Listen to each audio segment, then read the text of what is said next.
Life's too short to drive boring cars. Have you ever owned a car? Have you ever driven a car? Or maybe one of your friends had a car. It looked great, it had some great styling accents and cues, but it would all be so perfect if it wasn't for that garbage engine that was in that car. Now maybe the engine was gutless, maybe the engine was just poorly made, maybe the engine just broke down all the time. So now in the advent of electrification, could you imagine if they redid that car with an electric motor instead of that garbage engine, and how much more a joyous experience that could have been, because that engine just likely didn't last very long. Well, I'm gonna do you a fun treat here today, and I'm gonna talk about 5 cars that would be miles better if it didn't have the junk engine buried under the hood. Let's get into it now. So let's just dive right in and forget about all the nuances. The first car that I personally owned a couple years ago, but I couldn't get rid of it fast enough because it had so many engine problems. It leaked, it rattled, and it just went boom. And that was the E92 BMW 335, similar as we have right parked behind me here. Now, many people would argue that BMW 3 Series are the epitome of performance sedans and sport coupes. And they have more than their share of styling accents. The beautiful angel eye headlights and the typical kidney-shaped grille. They definitely have a nice front spoiler that always accentuates the look, nice alloy wheels, and they have typical functional and slightly sporty mirrors on all of their cars. Nice handles that wear well and never break off on front and back. And cycle around, they always have that great trademark tail lights. You can't mistake them. It's a BMW. And this one here, how you tell it's an E90 335 is it's got the dual exhaust, similar as the one I had, but mine was the coupe. Look!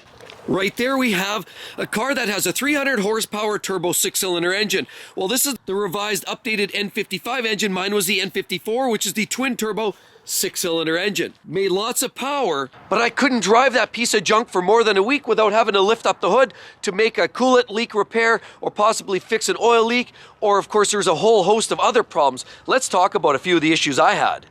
My N54 had wastegate rattle. It was starting to rattle, and when that starts, you know the end is near. You're gonna have to do wastegates or turbos. High pressure fuel pump was known. Actually, BMW had an extended warranty out for that because it was such a junk original part. Then the high pressure injectors were a common failure. Then the infamous oil filter housing right here on this side. It leaked oil, coolant, or just mixed. Pretty extensive job to fix that because there was one bolt fastening that to the engine that you actually had to remove the bulkhead, cross bracing, and half of the intake manifold to get at. Then also intake manifold O-rings were a weakness here, and you get boost leak or vacuum leaks. And I also had a water pump thermostat, which is buried underneath. You have to pull down steering rack and other undercarriage components just to get at. And the parts weren't cheap either. I had to pay about $600 all in for the parts. That's through a wholesale network. Get the dealer to do it, that's a $2,000 repair for the water pump and thermostat. These cars leaked like a sieve. Sure, they were fun to drive because the way they were balanced, the manual gearbox, they looked nice, everything was decent, except that damn engine. And I can only imagine if they put an equal amount of power into an electric motor under the hood, you wouldn't have all the leaks, you wouldn't have all the wastegate rattles and injector problems. You would just have a motor that just moved this thing down the road. And if you balance the weight appropriately, you could have a fun car that was a pocket rocket and exciting for years to come. The BMW 335, E90, and E92. Another one is this wild looking little car behind us is a Kia Sportage, and these are great looking little cars. I can see why people are attracted to that. It has a very stout, kind of sporty looking front end on it specifically. I mean, look at the front end, it looks elevated, popped up, and it just looks like it's ready for some playtime. Great little headlights on there of this Kia, and you have this wonderful grille. How about that front end? I love that style. Everything looks like it's stepped up in terms of quality. I would say looks flashier than your average Toyota RAV4. It even has plastic guards all the way along to protect the paintwork from rocks. Of course, you have these beautiful two-tone handles back and front, and an interesting little mirror with the side lights. How about these windows? I love that contour at the very top, how it kind of juts down. Even more impressive is this hood, how it sort of flares up at the sides and it makes it look very strong and staunch. Look, you've even got these great little flares here, makes the vehicle look sporty.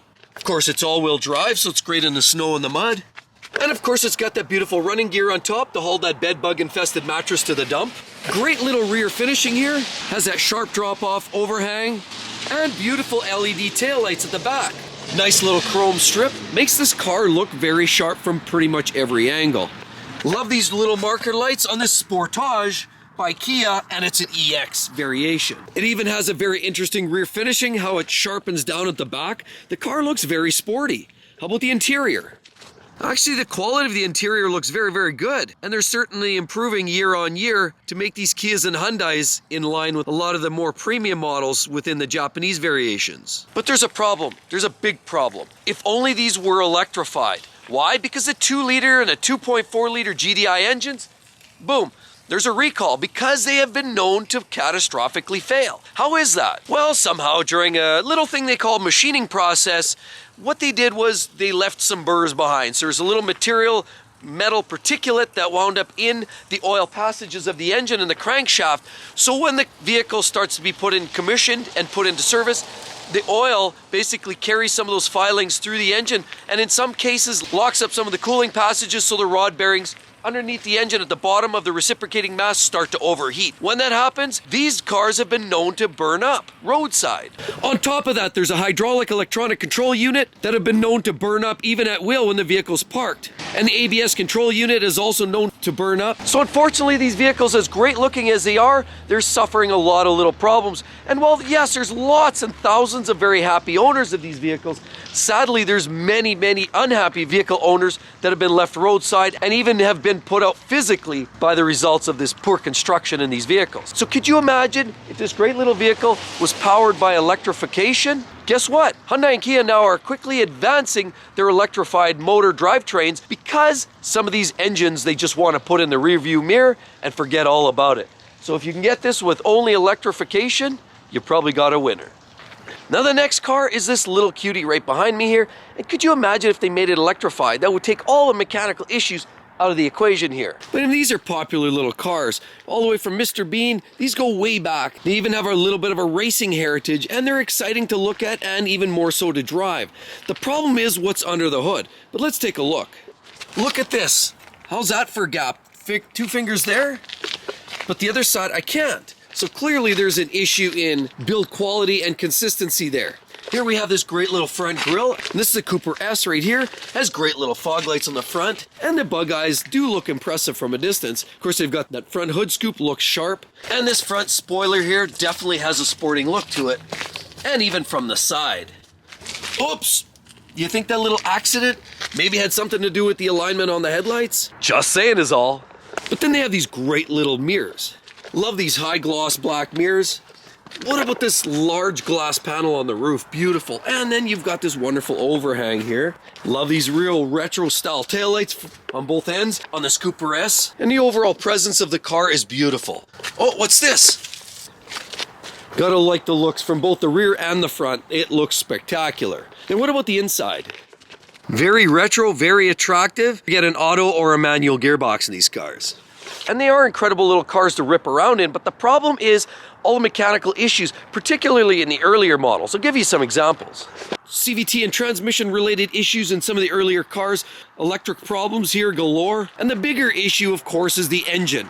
Not just leaks from coolant and antifreeze, you also have carbon fouling, but the big problem is the timing chain rattle. Did you realize if that rattles long enough, parts can break and all of a sudden you get piston and valve connection, which is bad.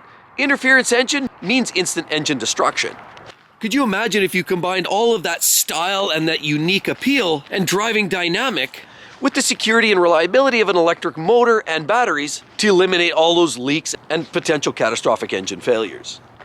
And then there's the next car that I really wish that they converted to electric. Oh, wait a minute. That's a Porsche Boxster, and if memory serves me correct, wait a minute. They're in the process right now of generating the next 718, which is supposed to be pure electric. Wow, I think Porsche realized something. But it's the early Porsche Boxster. They were fun in the time, they're well balanced, so they drive like they're on rails, and they even look pretty good too. But let's take a look around and then explain. There's a Porsche Boxster. This one happens to be the S model, 6-speed manual gearbox, 3.2 liter. The base model was a 2.7 liter in the day. Of course, they have these beautiful kidney headlights, just kidding. And they have the wonderful front bumper, which is very, very consistent with the Porsche 996, 911 of the same generation. That whole front clip was essentially the same car. But you do have a convertible. It's a roadster, so it's 2 seats only. But they did have a very attractive look. They've got that nice hump on the front and then the flare at the back. Just look down the side. It is a very attractive car. You've got that quarter vent there. And you've got these great little tail lights here. Of course, as I said, it's a Porsche Boxster S. And it's a very attractive mid-engine solution for a Porsche 911. But the problem was, too many people bought these with the Tiptronic, which is a sloppy automatic, not really the greatest, most engaging driving experience. You could get the manual, which is how most of them were outfitted. That's the way to go. But the problem was not with the transmission as much as it was with the engines. The earlier generations had you probably heard the intermediate shaft bearing problem. If you let it go, the engine basically went kaboom. You had shrapnel throughout the oiling system and then basically took out your engine. We also can't forget that the base engine only had 200 horsepower. It was actually down from the outgoing 944 turbo that it replaced. Not really all that exciting news. It was really more about the design, mid-engine, all of that. But could you imagine if you got rid of the IMS problems, got rid of the underpowered engine issues, and had pure electric tucked in the bonnet there? That would be a true win because you're not giving any of the mechanicals up anyway. Those are the very reasons that these cars are almost throwaway and very few people want them, and the values are very low. So fortunately, Porsche figured this out, and now the 718 is going to be pure electric, but if only we could convert one of these older Boxsters to electrification as well. And here's another car that I wish you could get electrified because the engines are so bad in some of these Volkswagen Beetles that it's beyond belief. But let's take a quick look around and then I'll explain some of the key issues. There we are, we have this beautiful car here, obviously going for the retro look. 100% we've got the headlights, the bug-eyed looks for sure by this Volkswagen, and they have a great interesting front spoiler and a very retro looking hubcap. What about these little mirrors? Beautiful. And the running boards there look sharp as well. And of course we flare out here at the back, very retro, consistent with the Volkswagen Beetle from back in the day. Semi-modern taillights. And a small simplistic handle consistent with the rest of the brand. The interior is even going for a slightly retro look as well. So overall, it's a beautiful car all the way around. Could you imagine with that convertible top down and the sun shining, and instead of hearing that engine rattling, wouldn't it be much nicer just to hear the whistling of the air through your ears with that roof down on a sunny Sunday afternoon?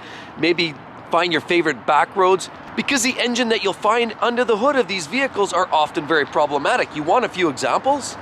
Let's start at the front, because the engine's not at the back anymore like the old original Beetle. Now it's at the front, but these engines are full of problems. Number one is valve cover gasket leaks.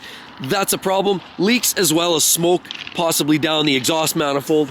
And nothing's more embarrassing than sitting in traffic in the hot summer and you see smoke coming from underneath the hood.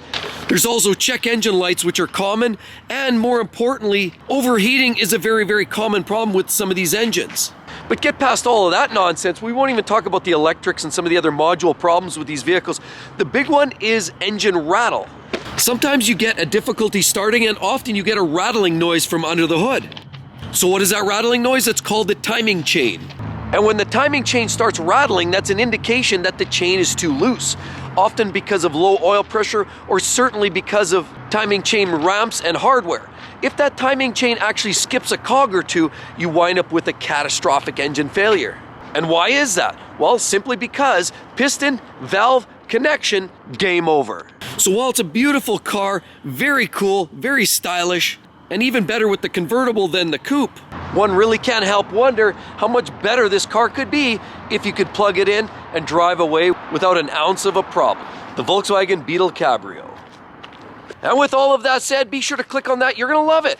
Hey, that's the top 5 most reliable luxury cars on the market today. Hope to see you real soon. Catch you then. Bye-bye.